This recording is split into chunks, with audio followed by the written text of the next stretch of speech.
2025 एक ऐसा साल जो हम सभी मूवी लवर्स के लिए किसी गोल्डन ईयर से कम नहीं था, क्योंकि इस साल हमने लिटरली एब्सोल्यूट सिनेमा विटनेस किया। चाहे वो वन बैटल आफ्टर अनोदर का चेस सीक्वेंस हो, या F1 का ही इज फ्लाइंग वाला सीन, या फिर धुरंधर में अक्षय खन्ना का गाड़ी रोक मादरचोद वाला मोमेंट ही क्यों ना हो। पूरे साल हमें कई ऐसे छोटे बड़े मोमेंट्स देखने को मिले जो हर बार ये एहसास दिलाते रहे कि this is the reason why we love cinema. And इस वीडियो में हम इस साल की कुछ ऐसे ही memorable moments and favourite movies की बात करेंगे। अगर सिंपली बताऊं तो आज के इस वीडियो में हम बात करेंगे 2025 की 20 सबसे बेस्ट मूवीज की। 20 ऐसी मूवी जो तुम्हें बिल्कुल भी मिस नहीं करना चाहिए। इसलिए वीडियो को बिल्कुल एंड तक देखना, कुछ वीडियो में तुम्हें बहुत सारी अच्छी अच्छी रिकमेंडेशंस मिलने वाली है। Let's go. Number 20 the next gun. ये एक प्योर बकचोदी वाली ब्रेन रोड फिल्म है, जिसके ओपनिंग सीन से ही तुम्हें अंदाजा लग जाएगा कि फिल्म किस टाइप की होने वाली है। भाई, इस फिल्म का ओपनिंग सीन मेरा इस साल का सबसे फेवरेट ओपनिंग सीन है। एंड आगे भी पूरी मूवी में बिल्कुल ऐसी ब्रेन रोड बकचोदी है। मेरे लिए तो इस साल की बेस्ट कॉमेडी फिल्म है, जिसे देखते हुए भाई मैं जनरली बहुत ही ज्यादा हंसा था। जिसके बाद नंबर 19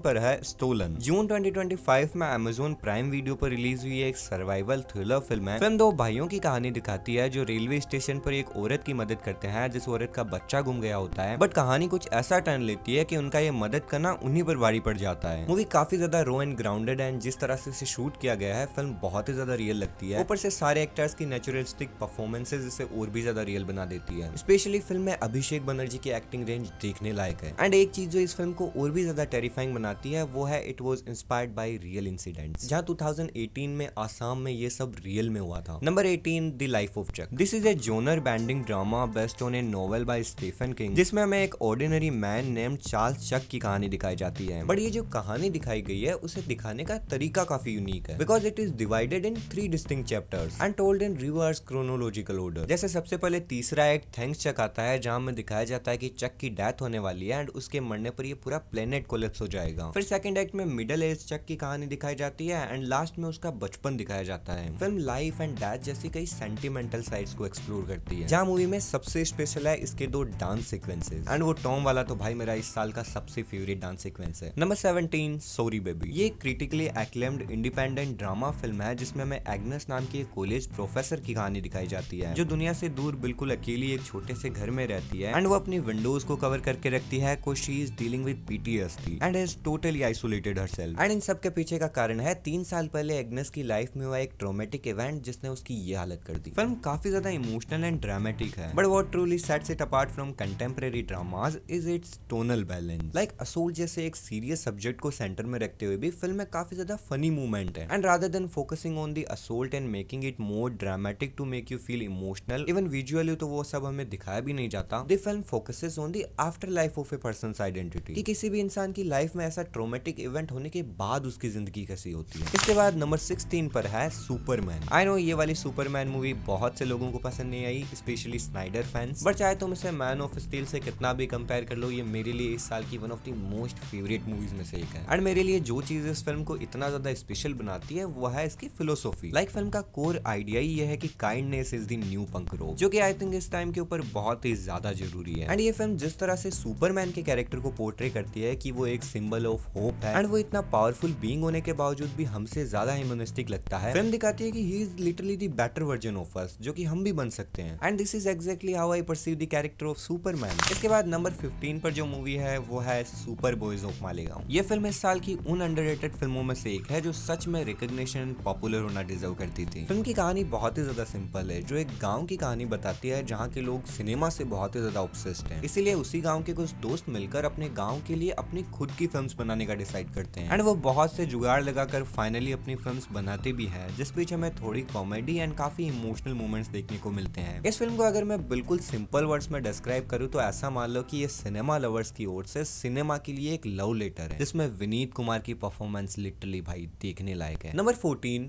पॉन मैन। ये एक highly acclaimed Malayalam language black comedy thriller film है, जो कि दहेज प्रथा एंड इन चीजों का किसी गरीब फैमिली में क्या इफेक्ट पड़ता है, एक ऐसी सिचुएशन को एक्सप्लोर करती है। एंड इस फिल्म की कहानी भी ना बहुत ही ज्यादा सिंपल है एंड कहीं ना कहीं यही सिंपलिसिटी से इतना ज्यादा यूनिक बनाती है, बिकॉज फिल्म जिस टॉपिक पर बेस्ट एंड जिन चीजों को एक्सप्लोर करती है, मुझे नहीं लगता कोई अदर इंडस्ट्री में कोई डायरेक्टर ऐसे छोटे से टॉपिक पर फिल्म बनाने का सोच भी सकता है। मैं बता रहा हूँ भाई, सिर्फ मलयालम इंडस्ट्री ऐसी फिल्म बना सकती है, ये किसी भी चीज पे फिल्म बना सकते हैं। एंड इस फिल्म की जो सबसे स्पेशल बात है, जिस वजह से मेरी फेवरेट लिस्ट में ऐड हुई, वो है एक्टर बासिल जोसेफ की परफॉर्मेंस। भाई बंदे ने क्या ही न्यूआंस्ड परफॉर्मेंस दी है। अगर तुम बासिल को नहीं जानते तो तुम्हारी जानकारी के लिए बता दूं कि ये वही बंदा है जिसने 2021 में आई इंडिया की one of the best super hero film Minnal Murali को डायरेक्ट किया था। एंड अगर हमारी लॉर्ड मुकेश खन्ना जी ने बकचोदी ना की होती तो यही बंदा आज शक्तिमान को भी डायरेक्ट कर रहा होता। इवन अब तक तो वो फिल्म रिलीज भी हो चुकी होती, बट मुकेश जी की बकचोदी के कारण शक्तिमान के पीछे लिटरली बंदे के 2 साल वेस्ट हो गए। मगर कोई ना, बंदा एक्टिंग में फाट रहा। Number 13 Thunderbolts. भाई मैंने कभी सपने में भी नहीं सोचा था कि एंड गेम के बाद कोई मार्वल फिल्म भी मेरी फेवरेट लिस्ट में होगी। लिटरली एंड गेम के बाद मैंने एमसीयू को देखना ही छोड़ दिया था। मुझे कोई आइडिया नहीं था कि यहाँ क्या चल रहा है, कौन सी फिल्में आ रही है, मुझे कोई मतलब नहीं था। बिकॉज मैंने फेज 5 की स्टार्टिंग की कुछ मूवीज देखी थी एंड टू बी ऑनेस्ट मैं उनसे बिल्कुल भी कनेक्ट नहीं हो पाया। सो मैंने एक पॉइंट के बाद मार्वल फिल्म्स देखना ही बंद कर दिया। बट फिर भी पता नहीं एक दिन रैंडमली मैंने थंडरबोल्ट्स देख ली एंड लिटरली इस फिल्म ने मुझे सरप्राइज करके रख दिया। इसके सुपर हीरोज, उनकी कैरेक्टर डायनामिक्स, उनका कॉमिकल बॉन्ड एंड फिल्म की डार्क थीम और इसका ग्राउंडेड एक्शन मुझे रियली बहुत ही मस्त लगा। पता नहीं क्यों मगर बहुत टाइम बाद इस फिल्म में मुझे वो पुराने मार्वल वाली फील आई। उसके बाद नंबर 12 पर है रेट्रो। आई नो इस फिल्म का नाम सुनते ही तुम में से बहुत से लोग सरप्राइज होंगे बिकॉज भाई ये इस साल के सबसे कंट्रोवर्शियल फिल्मों में से एक है। लिटरली इस फिल्म ने ऑडियंस को 2 ग्रुप्स में डिवाइड कर रखा है। बिकॉज कुछ लोगों को तो ये फिल्म बहुत ही ज्यादा पसंद आ रही है, उनकी तो फेवरेट लिस्ट में है, एंड कुछ लोगों को ये बिल्कुल भी पसंद नहीं आ रही है। बीच का मामला बहुत कम है। बट मेरे लिए इस साल की मोस्ट फेवरेट तमिल फिल्म में से एक है, क्योंकि जिस हिसाब से इस साल तमिल सिनेमा ने मुझे डिसअपॉइंट किया है भाई, उतना तो कभी बॉलीवुड ने भी डिसअपॉइंट नहीं किया। आई नो ये फिल्म भी बिल्कुल परफेक्ट तो नहीं है, बट अगर तुम भी मेरी तरह डायरेक्टर कार्तिक सुब्बाराज के फैन हो एंड उनके स्टाइल से फेमिलियर हो तब तुम्हें इसका असली मीनिंग समझ में आएगा। इसके बाद नंबर 11 पर है Loka. This is a Malayalam language female super hero film, जो कि देखा जाए तो इंडियन सिनेमा की first female led super hero film है। फिल्म चंद्रा नाम की एक फीमेल सुपर हीरो की कहानी दिखाती है, साथ ही साथ एक new Malayalam super hero universe से भी इंट्रोड्यूस करवाती है, जिस यूनिवर्स में लिटरली पूरा बॉलीवुड असेंबल होने वाला है। भाई ऑनेस्टली मिन्नल मुरली के बाद ये इकलौती ऐसी सुपर हीरो फिल्म है जिसने मुझे इतना ज्यादा सरप्राइज एंड सेटिस्फाई किया। इसकी सिनेमेटोग्राफी, इसके कैरेक्टर्स, इसका action, aesthetics, visuals, VFX, overall पूरा एटमॉस्फेयर ही मेरे लिए बिल्कुल परफेक्ट था। एंड फिर जैक्स बिजोय के म्यूजिक एंड इतने सारे कैम्यूज, स्पेशली सोबिन साइर के 3 सेकंड वाले कैम्यू ने इसे मेरे लिए इस साल का पीक एक्सपीरियंस बना दिया। एंड इस पीक एक्सपीरियंस से भी ज्यादा मजा एंड सेटिस्फेक्शन मिला इसकी कलेक्शंस को देखने में, बिकॉज सिर्फ 30 करोड़ के बजट में बनी एक female lead Malayalam super hero film जिसका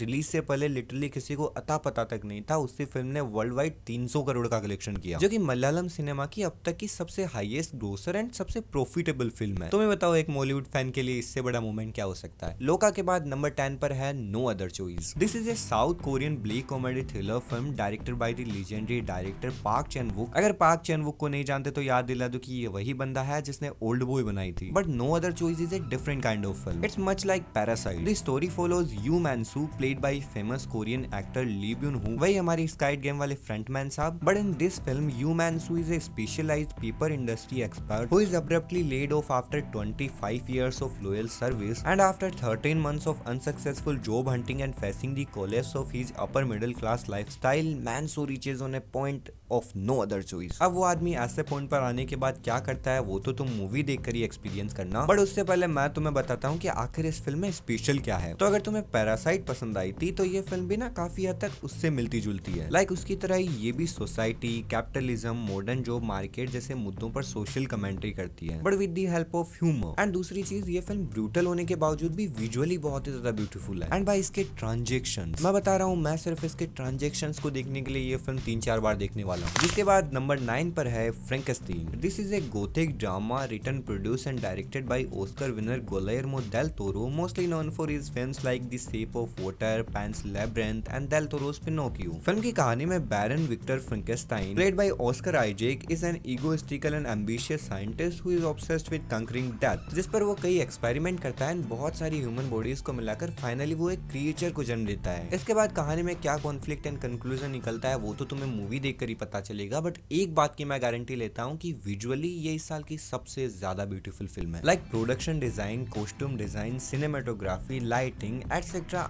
everything is literally breathtaking. Specially Jacob Elordi ने जिस तरह से उस क्रिएचर का पोर्ट्रेल किया है वो परफॉर्मेंस तो तुम्हें रियली एंड क्रेडिट्स के बाद भी हॉन्ट करेगी। नंबर 8 पर है सिनर्स। ऑब्वियसली ये फिल्म तो इस साल सबकी ही फेवरेट लिस्ट में है, जिसके बारे में ऑलरेडी तुमने बहुत कुछ सुन रखा होगा, बट फिर भी जिन्हें नहीं पता उन्हें बता दूं कि this is a southern gothic supernatural horror film written, produce and directed by Ryan Coogler. Ryan Coogler वही है जिन्होंने इससे पहले ब्लैक पैंथर एंड क्रीड जैसी फेमस फिल्म्स बनाई है। इस फिल्म की स्टोरी 1932 के Jim Crow era Mississippi Delta में सेट है, जहां 2 twin brothers both played by Michael B Jordan World War 1 veterans हैं, जो शिकागो में बूटलेगर्स थे एंड वो अपना ट्रबल्ड पास छोड़ने के लिए वापस अपने होम टाउन आते हैं, जहाँ वो एक जुक जॉइंट क्लब खोलते हैं जिसमें blues music, dance and community celebration होता है। बट उस क्लब की ओपनिंग नाइट वाली रात उन सब पर कुछ वैम्पायर्स अटैक कर देते हैं, जिसके बाद वो उन वैम्पायर से कैसे लड़ते हैं एंड कैसे सर्वाइव करते हैं, इसी पर ये मूवी बेस्ड है। बेसिकली ये रिडेम्पशन, फैमिली एंड सर्वाइवल की स्टोरी है with A horror twist. But ये कोई नॉर्मल हॉरर या वैम्पायर फिल्म नहीं है, it is very unique and layered. पहली चीज तो इसमें कुगलर ने जोनर ब्लेंड बहुत तगड़ा किया है। जैसे फर्स्ट हाफ में ग्राउंडेड हिस्टोरिकल ड्रामा चलता रहता है, वहीं second half is full on vampire horror with गोर एंड एक्शन। सेकंड चीज, मूवी में म्यूजिक का बहुत बड़ा रोल है एंड वो इसके प्लॉट का भी पार्ट है, जहाँ वाकई में फिल्म का स्कोर काबिल तारीफ है। इसके अलावा इसका विजुअल स्टाइल और सिनेमाटोग्राफी भी बहुत ही ज्यादा स्टनिंग है। ओवरऑल ये एक प्योर पीक सिनेमा एक्सपीरियंस है जो अभी से ही क्लासिक बन चुकी है। सिनर्स के बाद नंबर 7 पर है बाइसन। ये इस साल एक Tamil sports action drama film है, रिटन एंड डायरेक्टेड बाय मारी सेल्वराज, जिन्होंने इससे पहले पेरियरुम पेरुमल, कर्णन एंड वड़ाई जैसी मास्टरपीस फिल्म्स बनाई है। एंड अगर तुम इनके सिग्नेचर स्टाइल से थोड़ा भी फेमिलियर हो तो तुम्हें पता ही होगा कि उनकी मूवीज काफी ज्यादा रॉ एंड ग्राउंडेड होती है, जिनमें मोस्टली जातिवाद, छुआछूत जैसे सोशल इश्यूज पर बात की जाती है। बट ये फिल्म उनकी पुरानी मूवीज से थोड़ी डिफरेंट है। आई मीन उनका सिग्नेचर स्टाइल तो इसमें है ही, बट इसी चीज को थोड़ा एक्स्ट्रा ऑर्डिनरी दिखाने के लिए इस बार स्पोर्ट्स ड्रामा को एड किया गया है, जहाँ इन्हीं इश्यूज को और भी ज्यादा बेटर वे में प्रेजेंट करने के लिए कबड्डी का यूज किया जाता है एज ए मेटाफोर। बट जो चीज इस फिल्म को सबसे ज्यादा स्पेशल बनाती है वो है इसमें एक्टर्स की परफॉर्मेंसेज एंड इसकी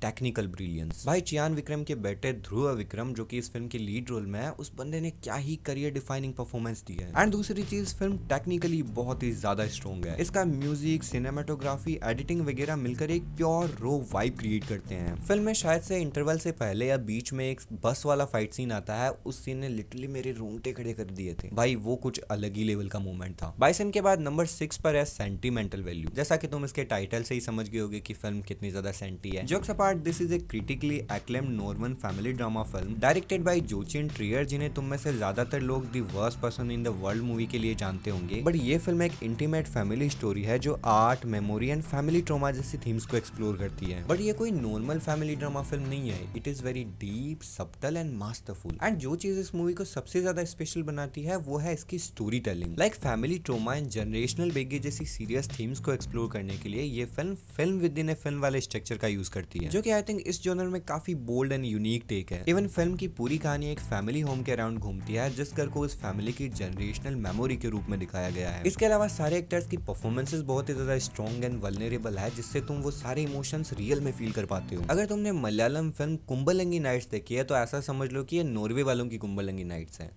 आई डोंट नो, मुझे तो ऐसा ही फील हुआ। Number 5, home bound. I don't know भाई इस फिल्म के बारे में लोग क्या सोचते हैं, बिकॉज मैंने काफी नेगेटिव रिव्यूज पढ़े, लोग लिटरली इसे प्रोपेगेंडा बोल रहे हैं। बट जिस जगह से, जिस छोटे से गांव से मैं आता हूँ, बिलीव मी, ये सब आज भी होता है। फिल्म जातिवाद, छुआछूत, religious divides and migrant crisis during pandemic जैसे सोशल इश्यूज एंड इंसिडेंट्स को बहुत ही डेप्थ के साथ दिखाती है। एंड इन चीजों से हम मुकर भी नहीं सकते, बिकॉज वी ऑल नो कि आज भी हमारे देश में ये सब इश्यूज एग्जिस्ट करते हैं। एंड लॉकडाउन वाले इंसिडेंट्स रियल में हुए हैं। ऊपर से जब से ये मूवी ऑस्कर्स में शॉर्टलिस्ट हुई है उसके बाद तो लोग अलग ही भड़के हुए हैं। लोग कह रहे हैं कि ये फिल्म हमारे देश की एक नेगेटिव इमेज दिखा रही है, ये हमारे देश को बिल्कुल वैसे ही दिखाती है जैसे गोरे हमको देखते हैं एंड अपनी मूवीज में दिखाते हैं। आई नो ये सब चीजें भी सही है, कुछ पूरा देश ऐसा नहीं है, but at the same time हम इस बात से भी डिनाई नहीं कर सकते कि ये सारी चीजें हमारे देश में एग्जिस्ट नहीं करती। भाई पर्सनली मेरा तो हमेशा से यही मानना है कि मूवीज में रियलिज्म एग्जिस्ट करना चाहिए, फिल्म्स में रियल इश्यूज पर भी बात होनी चाहिए, बिकॉज जब तक हम देखेंगे नहीं तब तक एक्सेप्ट नहीं करेंगे, एंड जब तक एक्सेप्ट नहीं करेंगे तब तक कुछ नहीं बदलने वाला। सो ये फिल्म अगर आपने अभी तक नहीं देखी है तो इसे बिल्कुल भी मिस मत करना, कोज ऐसी फिल्में बहुत कम बनती है एंड बहुत ही रेयरली रिलीज हो पाती है। इसके बाद नंबर 4 पर जो फिल्म आती है वो तो ऐसा समझ लो कि सिर्फ इस साल की नहीं बल्कि इस पूरे डिकेड की सबसे बड़ी अनएक्सपेक्टेड बैंगर है, बिकॉज आज से 1 महीने पहले तक किसी ने सोचा भी नहीं होगा कि ये फिल्म इतना बड़ा सरप्राइज निकलेगी। I am talking about Mrs Anupama Chopra's and Mr Dhruv Rathee's favourite film of this year, Dhurandhar. Look, okay, panic. When I walk in, they go panic. There's too much blood, they need bandage. There ain't nobody left standing. When I take shots, they can't manage.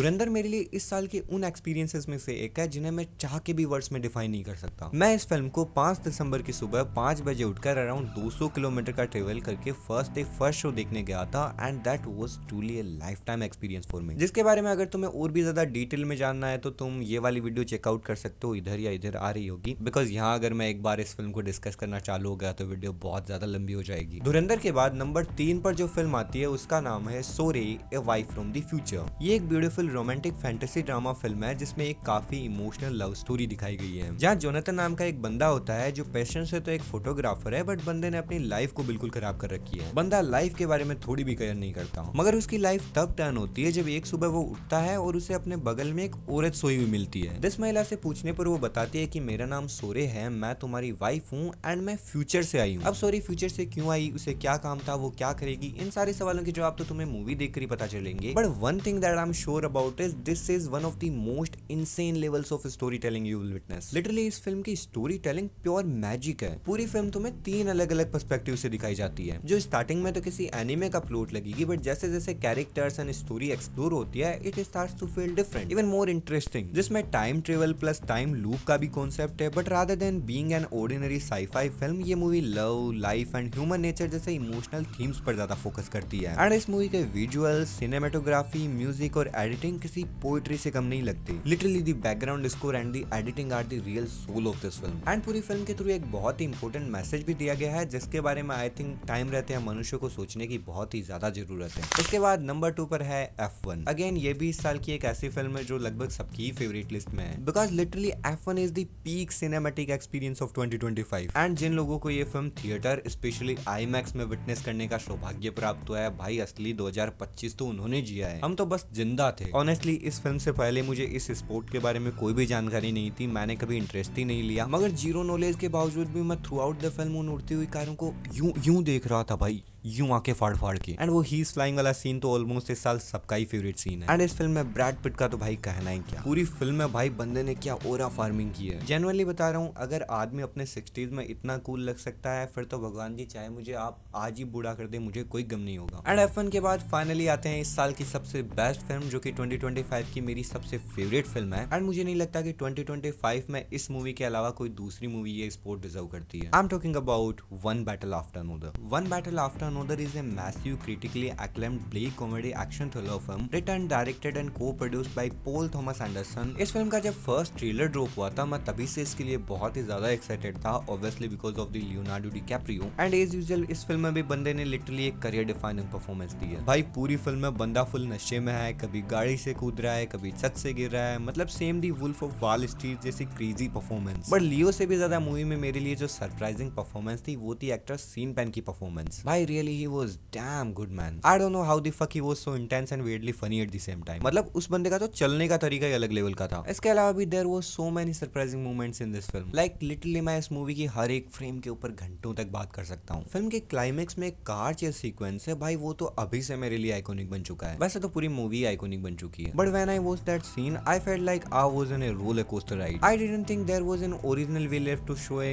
car chase in a movie, but still PTA somehow did it। And फिर वो reverse rape and semen demon वाला scene, the semen demon, this was probably the funniest line I heard this year. मैं बता रहा हूँ इस scene के लिए तो एक्टर सीन पेन को पक्का ऑस्कर मिलने वाला है। Also the music and the whole energy of this film is so crazy. भाई अगर कोई बंदा इस फिल्म से बोर हो रहा है या फिर ये फिल्म अगर किसी को पसंद नहीं आई है फिर तो मैं तुमसे हाथ जोड़ के गुजारिश करता हूँ कि प्लीज आप सिनेमा देखना छोड़ दो, फिर तो आप ऐसी फिल्में डिजर्व ही नहीं करते। खैर आज के वार्तालाप को यहीं समाप्त करते हैं। आई होप तुम्हें वीडियो पसंद आया होगा। बाकी इन सब पर तुम क्या ओपिनियंस रखते हो एंड तुम्हारी फेवरेट मूवीज कौन कौन सी है वो मुझे कमेंट्स में बता के जाना। एंड अगर वीडियो पसंद आए तो वीडियो को लाइक एंड चैनल को सब्सक्राइब करना बिल्कुल मत भूलना। मुझे उम्मीद है हम फिर मिलेंगे। Bye bye.